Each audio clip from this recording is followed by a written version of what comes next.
7. The Sorting Hat. The door smoothed and at once.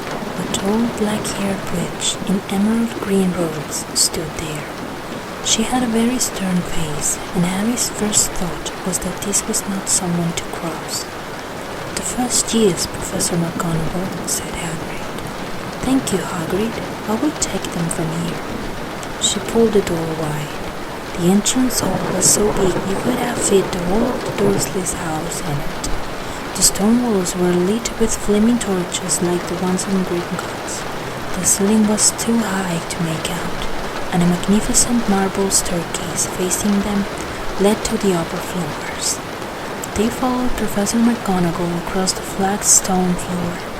Harry could hear the drone of hundreds of voices from a doorway to the right. The rest of the school must already be here, but Professor McGonagall showed the first years into a small empty chamber off the hall.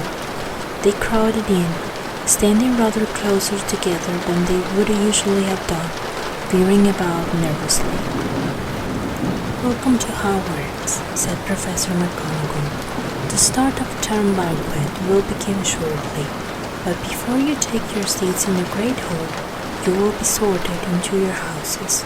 The sorting is a very important ceremony because while you are here, your house will be something like your family within Hogwarts. You will have classes with the rest of your house, sleep in your house dormitory, and spend free time in your house common room. The 4 houses are called Gryffindor, Hufflepuff, Ravenclaw, and Slytherin. Each house has its noble history, and each has produced outstanding witches and wizards. While you are at Hogwarts, your triumphs will earn your house points, while any rule breaking will lose house points. At the end of the year, the house with the most points is awarded the House Cup, a great honor. I hope each of you will be a credit to whichever house becomes yours. The sorting ceremony will take place in a few minutes in front of the rest of the school. I suggest you all smarten yourselves up as much as you can while you are waiting." Her eyes lingered for a moment on Neville's cloak, which was fastened under his left ear, and on Ron's smudged nose. Harry nervously tried to flatten his hair.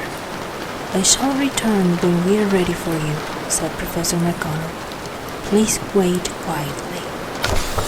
She left the chamber. Harry swallowed. "How exactly do they sort us into houses?" he asked Ron. "Some sort of test, I think. Fred said it hurts a lot, but I think he was joking." Harry's heart gave a horrible jolt. A test? In front of the whole school? But he didn't know any magic yet. What on earth would he have to do? He had expected something like this the moment they arrived. He looked around anxiously and saw that everyone else looked terrified too. No one was talking much except Hermione Granger, who was whispering very fast about all the spells she'd learned and wondering which one she'd need. Harry tried hard not to listen to her. He'd never been more nervous, never. Not even when he'd had to take a school report home to the Dursleys saying that he'd somehow turned his teacher's wig blue. He kept his eyes fixed on the door. Any second now, Professor McGonagall would come back and lead him to his doom. Then something happened that made him jump about a foot in the air. Several people behind him screamed. "What the?" he gasped, so that the people around him, about 20 ghosts had just streamed through the back wall. Pearly white and slightly transparent, they glided across the room talking to one another and hardly glancing at the first years. They seemed to be arguing. What looked like a fat little monk was saying, "Forgive and forget, I say. We had to give him a second chance." "My dear friar, haven't we given Peeves all the chances he deserves? He gives us all a bad name. You know, he's not really even a ghost, is he? What are you all doing here?" A ghost wearing a ruff and tights had suddenly noticed the first years. Nobody answered. "New students," said the fat friar, smiling around at them. "About to be sorted, I suppose." A few people nodded moodily. to see in Hufflepuff," said the friar. "My old house, you know." "Move along now," said a sharp voice. "The sorting ceremony is about to start." Professor McGonagall had returned. One by one, the ghosts floated away through the opposite wall. "Now, form a line," Professor McGonagall told the first years, "and follow me." Feeling oddly as though his legs had turned to lead, Harry got into line behind a boy with sandy hair, with Ron behind him, and they walked out of the chamber, back across the hall, and through a pair of double doors into the great hall. Harry had never even imagined such a strange and splendid place. It was lit by thousands and thousands of candles that were floating in midair over 4 long tables, where the rest of the students were sitting. These tables were laid with glittering golden plates and goblets. At the top of the hall was another long table where the teachers were sitting. Professor McGonagall let the first years appear, so that they came to a halt in a line facing the other students, with the teachers behind them. The hundreds of faces staring at them looked like pale lanterns in the flickering candlelight. Dotted here and there among the students, the ghosts shone misty silver. Mainly to avoid all the staring eyes, Harry looked upward and saw a velvety black ceiling dotted with stars. He heard Hermione whisper, "It's bewitched to look like the sky outside. I read about it in Howard's history." It was hard to believe there was a ceiling there at all, and that the great hall didn't simply open onto the heavens. Harry quickly looked down again as Professor McGonagall silently placed a 4-legged stool in front of the first years. On top of the stool, she put a pointed wizard's hat. This hat was patched and frayed and extremely dirty. Aunt Petunia wouldn't have let it in the house. Maybe they had to try and get a rabbit out of it, Harry thought wildly. That seemed the sort of thing. Noticing that everyone in the hall was now staring at the hat, he stared at it too. For a few seconds there was a complete silence. Then the hat twitched. A rip near the brim opened wide like a mouth, and the hat began to sing. "Oh, you may not think I'm pretty, but don't judge on what you see. I'll eat myself if you can find a smarter hat than me. You can keep your bowlers black, your top hats sleek and tall, for I'm the Howard sorting hat, and I can cap them all. There's nothing hidden in your head the sorting hat can see. So try me on and I will tell you where you ought to be.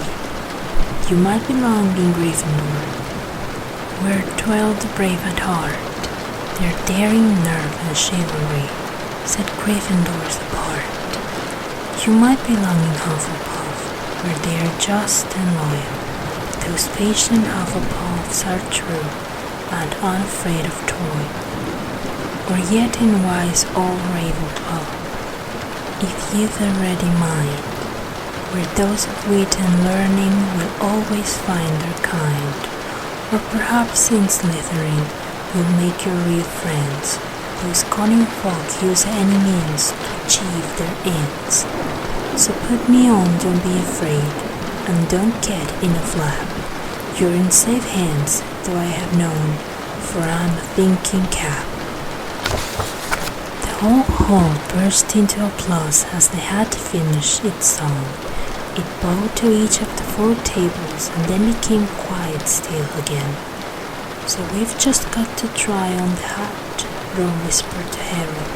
"I'll kill Fred, he was going on about wrestling a troll." Harry smiled weakly. Yes, trying on the hat was a lot better than having to do a spell, but he did wish they could have tried it on without everyone watching. The hat seemed to be asking rather a lot.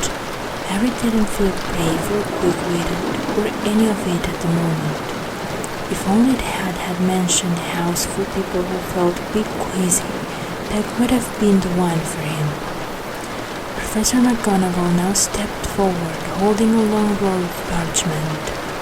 When I call your name, you will put on the hat and sit on the stool to be sorted, she said. About Hannah. A pink-faced girl with blonde pigtails stumbled out of line, put on the hat, which fell right down over her eyes, and sat down. A moment's pause. Hufflepuff, shouted the hat. The table on the right cheered and clapped as Hannah went to sit down at the Hufflepuff table. Harry saw the ghost of the fat friar waving merrily at her. Bones Susan. Hufflepuff, shouted the hat again, and Susan scuttled off to sit next to Hannah. Boot Terry. Ravenclaw. The table second from the left clapped this time. Several Ravenclaws stood up to shake hands with Terry as he joined them. Brocklehurst Mandy went to Ravenclaw too, but Brown Lavender became the first new Gryffindor, and the table on the far left exploded with cheers. Harry could see Ron's twin brothers catcalling. Bulstrode Millicent then became a Slytherin. Perhaps it was Harry's imagination, after all he'd heard about Slytherin, but he thought they looked like an unpleasant lot. He was starting to feel definitely sick now. He remembered being picked for teams during gym at his old school.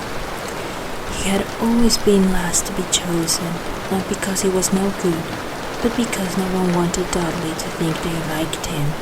Finch Fletcherly Justin. Hufflepuff. Sometimes Harry noticed the hat shouted out the house at once, but at others it took a while to decide. Finnegan Seamus. The sandy-haired boy next to Harry in the line sat on the stool for almost a whole minute before the hat declared him a Gryffindor. Granger Hermione. Hermione almost ran to the stool and jammed the hat eagerly on her head. Gryffindor, shouted the hat. Ron groaned. A horrible thought struck Harry, as horrible thoughts always do when you're very nervous. What if he wasn't chosen at all? What if he just sat there with the hat over his eyes for ages, until Professor McGonagall jerked it off his head and said there had obviously been a mistake, and he'd better get back on the train? When Neville Longbottom, the boy who kept losing his toad, was called, he fell over on his way to the stool. The hat took a long time to decide with Neville. When it finally shouted Gryffindor, Neville ran off still wearing it, and had to jog back amid gales of laughter to give it to McDougal Morag. Malfoy swaggered forward when his name was called and got his wish at once. The hat had barely touched his head when it screamed, Slytherin. Malfoy went to join his friends Crabbe and Goyle, became pleased with himself. There weren't many people left now. Moon, Nott, Parkinson, then a pair of twin girls, Paddle and Paddle, then Perks, Sally Ann, and then at last, Potter Harry. As Harry stepped forward, whispers suddenly broke out like little hissing fires all over the hall. Potter, did she say? The Harry Potter? The last thing Harry saw before the hat dropped over his eyes was the hall full of people craning to get a good look at him. Next second, he was looking at the black inside of the hat. He waited. Said a small voice in his ear. Difficult, very difficult. Plenty of courage, I see. Not a bad mind either. There's talent. Ah, my goodness, yes. And a nice thirst to prove yourself. Now that's interesting. So where shall I put you? Harry gripped the edges of the stool and thought, not Slytherin, not Slytherin. Not Slytherin, huh? Said the small voice. Are you sure? You could be great, you know. It's all here in your head, and Slytherin will help you on the way to greatness. No doubt about that, no? Well, if you're sure, better be Gryffindor. Harry heard the hat shout the last word to the whole hall. He took off the hat and walked shakily toward the Gryffindor table. He was so relieved to have been chosen and not put in Slytherin, he hardly noticed that he was getting the loudest cheer yet. Percy the Prefect got up and shook his hand vigorously, while the Weasley twins yelled, "We got Potter, we got Potter." Harry sat down opposite the ghost in the rough he'd seen earlier. The ghost patted his arm, giving Harry the sudden horrible feeling he'd just plunged it into a bucket of ice-cold water. He could see the high table properly now. At the end nearest him sat Hagrid, who caught his eye and gave him the thumbs up. Harry grinned back, and there, in the center of the high table, in a large gold chair, sat Albus Dumbledore. Harry recognized him at once from the card he'd gotten out of the chocolate frog from the train. Dumbledore's silver hair was the only thing in the whole hall that shone as brightly as the ghost's. Harry spotted Professor Quirrell too, the nervous young man from the leaky cauldron. He was looking very peculiar in a large purple turban. Another were only 3 people left to be sorted. Thomas Dean, a black boy even taller than Ron, joined Harry at the Gryffindor table. Turpin Lisa became a Ravenclaw, and then it was Ron's turn. He was pale green by now. Harry crossed his fingers under the table, and a second later the hat had shouted, "Gryffindor!" Harry clapped loudly with the rest as Ron collapsed into the chair next to him. "Well done, Ron. Excellent," said Percy Weasley pompously across Harry as Sabine Blaise was made a Slytherin. Professor McGonagall rolled up her scroll and took the sorting hat away. Harry looked down at his empty gold plate. He had only just realized how hungry he was. The pumpkin pastry seemed ages ago. Albus Dumbledore had gotten onto his feet. He was beaming at the students, his arms open wide, as if nothing could have pleased him more than to see them all there. "Welcome," he said. "Welcome to a new year at Hogwarts. Before we begin our banquet, I would like to say a few words. And here they are. Nitwit, Blubber, Oddman, Twig. Thank you." He sat back down. Everybody clapped and cheered. Harry didn't know whether to laugh or not. "Is he a bit mad?" he asked Percy uncertainly. "Mad?" said Percy airily.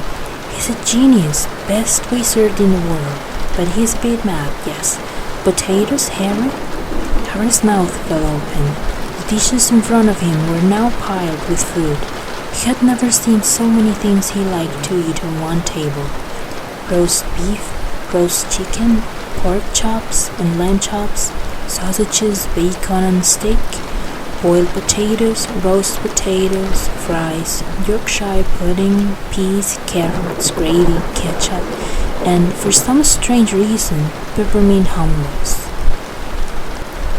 The Dursleys had never exactly starved Harry, but he'd never been allowed to eat as much as he liked. Dudley had always taken anything that Harry really wanted, even if it made him sick. Harry piled his plate with a bit of everything except the peppermints and began to eat. It was all delicious. "That does look good," said the ghost in the rough sadly, watching Harry cut up his steak. "Can't you?" "I haven't eaten for nearly 500 years," said the ghost. "I don't need to, of course, but one does miss it.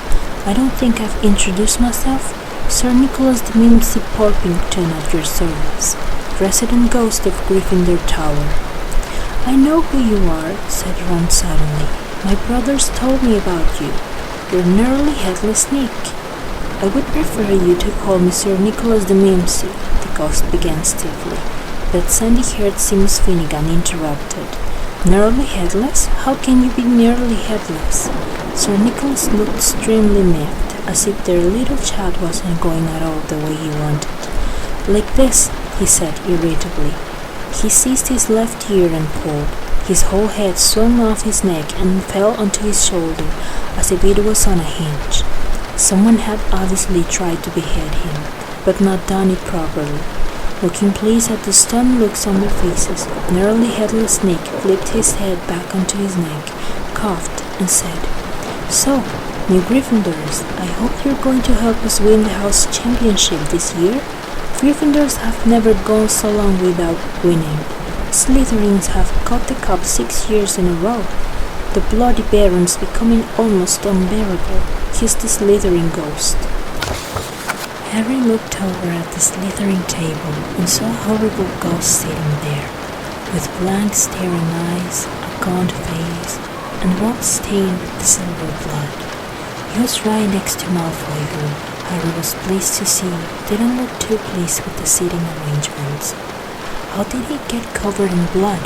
asked Seamus with great interest. "I've never asked," said Nearly Headlessly delicately. When everyone had eaten as much as they could, the remains of the food faded from the plates, leaving them sparkling clean as before. A moment later, the desserts appeared. Plugs of ice cream in every flavor you could think of. Apple pies, treacle tarts, chocolate clears, and jam noddings, trifle, strawberries, yellow, rice pudding. As Harry helped himself to a treacle tart, the talk turned to their families. "I'm half in health," said Seamus. "My dad's a muggle. Mom didn't tell me she was a witch till after they were married. Bit of a nasty shock for him." The others laughed. "What about you, Neville?" said Ron. "Well, my gran brought me up and she's a witch," said Neville. "But the family thought I was all muggle for ages. My great-uncle Algy kept trying to catch me off my guard and force some magic out of me. He pushed me off the end of Blackpool Pier once. I nearly drowned. Nothing happened until I was 8. Great-uncle Algy came around for dinner, and he was hanging me out of an upstairs window by the ankles when my great-auntie Enid offered him a meringue, and he accidentally let go. But I bounced all the way down the garden and into the road. They were all really pleased. Gran was crying, she was so happy. And you should have seen their faces when I got in here. They thought I might not be magic enough to come, you see. Great-uncle Algy was so pleased he bought me my toad." On Harry's other side, Percy Weasley and Hermione were talking about lessons. "I do hope they start right away. There's so much to learn. I'm particularly interested in transfiguration, you know. Turning something into something else, of course. It's supposed to be very difficult. You'll be starting small, just matches into needles and that sort of thing." Harry, who was starting to feel warm and sleepy, looked up at the high table again. Harry wasn't drinking deeply from his goblet. Professor McGonagall was talking to Professor Dumbledore. Professor Quirrell, in his absurd turban, was talking to a teacher with greasy black hair, a hooked nose, and sallow skin. It happened very suddenly. The hook-nosed teacher looked past Quirrell's turban straight into Harry's eyes, and sharp hot pain shot across the scar on Harry's forehead. "Ouch!" Harry clapped a hand to his head. "What is it?" asked Percy. Nothing." The pain had gone as quickly as it had come. Harder to shake off was the feeling Harry had gotten from the teacher's look, a feeling that he didn't like Harry at all. "Was that teacher talking to Professor Quirrell?" he asked Percy. "Oh, you know Quirrell already, do you? No wonder he's looking so nervous. That's Professor Snape. He teaches potions, but he doesn't want to. Everyone knows he's after Quirrell's job. Knows an awful lot about the dark arts, Snape." Harry watched Snape for a while, but Snape didn't look at him again. At last, the desserts too disappeared, and Professor Dumbledore got to his feet again. The whole fell silent. Just a few more words now that we are all fed and watered. I have a few start-of-term notices to give you. First years should note that the forest on the grounds is forbidden to all pupils, and a few of our older students would do well to remember that as well. Dumbledore's twinkling eyes flashed from the direction of the Weasley twins. I have also been asked by Mr. Filch, the caretaker, to remind you all that no magic should be used between classes in the corridors. Quidditch trials will be held in the second week of the term. Anyone interested in playing for their house teams should contact Madame Hook. And finally, I must tell you that this year, the third floor corridor on the right-hand side is out of bounds to everyone who does not wish to die a very painful death. Harry laughed, but he was one of the few who did. He's not serious, he muttered to Percy. Must be, said Percy, frowning at the window. It's odd, but he usually gives us a reason why we're not allowed to go somewhere. The forest's full of dangerous beasts. Everyone knows that. I do think he might have told us prophets at least. And now, before we go to bed, let us sing the school song, cried Dumbledore. Harry noticed that the other teachers' smiles had become rather fixed. Dumbledore gave his wand a little flick, as if he was trying to get a fly off the end, and a long golden ribbon flew out of it, which rose high above the tables and twisted itself, snake-like, into words. Everyone picked their favorite tune, said Dumbledore, and off we go. And the school bellowed, Hogwarts, Hogwarts, Hoggy-Warty Hogwarts.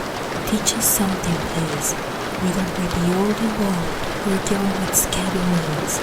Our heads could do with filling with some interesting stuff, for now they're bare and full of air, dead flies and bits of fluff. So teach us things worth knowing. Bring back what we've forgot. Just do your best, we'll do the rest, and learn until our brains all rot. Everybody finished the song at different times. At last, only the Weasley twins were left singing along to a very slow funeral march. Dumbledore conducted their last few lines with his wand, and when they had finished, he was one of those who clapped loudest. Ah, music, he said, wiping his eyes. A magic beyond all we do here. And now, bedtime. Off you trot. The Gryffindor first years followed Percy through chattering crowds, out of the great hall, and up the marble staircase. Harry's legs were like lead again, but only because he was so tired and full of food.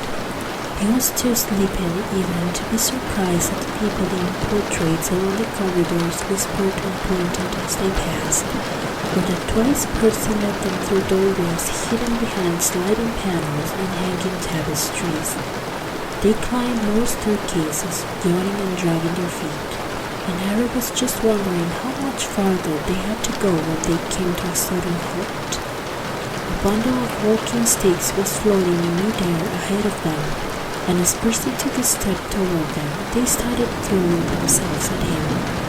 Peeves, Percy whispered to the first years. A poltergeist. He raised his voice. Peeves, show yourself. A loud, rude sound, like the air being let out of a balloon, answered. Do you want me to go to the Bloody Barrel? There was a pop, and a little man with wicked, dark eyes and a wide mouth appeared, floating cross-legged in the air, clutching the walking sticks. Ooh, he said with a little cackle. Ickle Fristies, what fun! He swooped suddenly at them. They all ducked. Go away, Peeves, or the Baron will hear about this. I mean it, barked Percy. Peeves stuck out his tongue and vanished, dropping the walking sticks on Neville's head. They heard him zooming away, rattling coats of armor as he passed. You want to watch out for Peeves, said Percy, as they set off again. The Bloody Baron's the only one who can control him. He won't even listen to us prophets. Here we are. At the very end of the corridor hung a portrait of a very fat woman in a pink silk dress. Password? She said. Caput Draconis, said Percy, and the portrait swung forward to reveal a round hole in the wall. They all scrambled through it. Neville needed a leg up and found themselves in the Gryffindor common room, a cozy round room full of squashy armchairs. Percy directed the girls through one door to their dormitory and boys through another. At the top of the spiral staircase, they were obviously in one of the towers. They found their beds at last, 5 four-posters hung with deep red velvet curtains. Their trunks had already been brought up. Too tired to talk much, they pulled on their pajamas and fell into bed. "Great food, isn't it?" one muttered to Harry's with hangings. "Get off, Scabbers, he's chewing my sheets." Harry was going to ask Ron if it had any of the trick-or-treat, but he fell asleep almost at once. Perhaps Harry had eaten a bit too much because he had a very strange dream. He was wearing Professor Quirrell's turban, which kept talking to him, telling him he must transfer to Slytherin at once, because it was his destiny. Harry told the turban he didn't want to be in Slytherin. It got heavier and heavier. He tried to pull it off, but it tightened painfully, and there was Malfoy laughing at him as he struggled with it. Then Malfoy turned into the hook-nosed teacher, Snape, whose laugh became high and cold. There was a burst of green light, and Harry woke, sweaty and shaking. He rolled over and fell asleep again, and when he woke next day, he didn't remember the dream at all.